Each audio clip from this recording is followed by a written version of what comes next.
Okay, so here we go. See, Say it the again. house set Yeah. right there. That was the porch. Wow. It picked the house up and totally turned it that way. So it picked it completely up. Sorry, the wind's getting... Yes, it totally picked the house up and turned it sideways. Okay.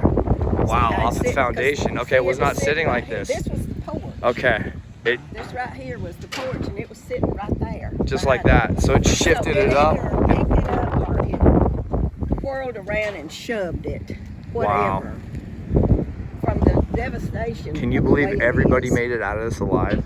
They were all over there in that house in the basement. That's why. That's the only. She just had got home from work. Okay. She looked and saw it coming from that direction. Wow. So it came from over here. Yes, it come from Selma. It's coming from this from direction. Selma across ways. Across ways. Okay, It I think has there a was some path. miscommunication. It has a path that comes through right here. Okay. It has done this before, but not like this. Really? Not to this. So I've heard rumors of EF3, EF4. I don't know because They say this was the 3. Yeah, I mean... 130 miles. My daughter talked to a guy. And I mean, he said look at this. 130. It took a house and lifted it completely off the foundation and moved it, I would say, a solid 15 feet, and then kicked it 45 feet. I'm gonna walk over here if that's okay. So you were not located here when this happened. Luckily, you weren't here. I live in Clanton. Okay. But So they you all live right here. All of this is my family. So immediately I lived in this house all my life. you lived in this house all your life. I lived in this house all my life. What it? My mom. I'm gonna ask you a really tough question here.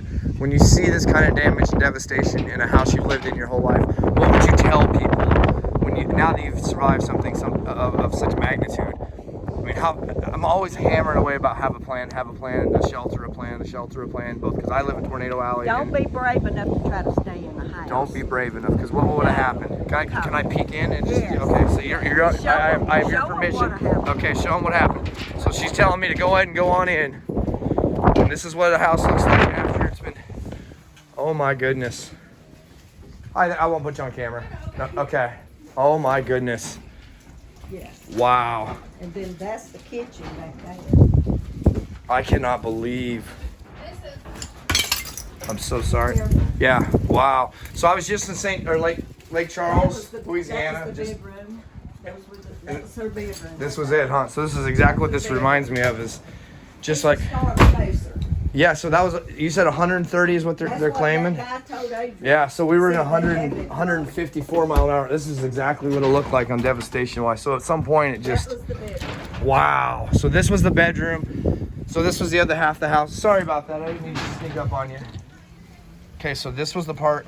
Where was she located when this first hit? She had just pulled up in her car and she saw it coming, so she got in her car, pulled over to my brother's house. Okay. Down at the basement. And as she did, a tree fell. Oh my goodness. And so she blowed the horn, and my nephew opened the door to get her to come in, and the suction was so strong he had to reach and grab her, and then his brother had to grab him to get them all back in. And whenever she grabbed a hold of the thing, and the door closed on her hand, and then all of a sudden the door just sucked away. So they it took almost a daisy chain of folks holding each other to get sucked, and so they got down inside the basement. I saw where the one spot that they were in. Wow. So I'm gonna go ahead and pan behind you here. This is the devastation from being inside, and so everybody made it out alive. No casualties, no injuries. No injuries. Thank goodness. Her leg. Her hand. Bruised from him pulling her so hard. Okay, gotcha. So a lot of bruising just from. Is there anything I can do to help? Or you guys don't know what to do. You're probably still in such a shock. We pulled that in here Okay. to keep rain from running Okay. out of the bag. I'm gonna share the GoFundMe that she was He's helping Adrian with the GoFundMe. So I'll go ahead and put that out. This is the footage I'll share with. So if you don't want to be in it, I'll make sure you edit it out. Okay. Thank you so much. I appreciate it. God bless you guys.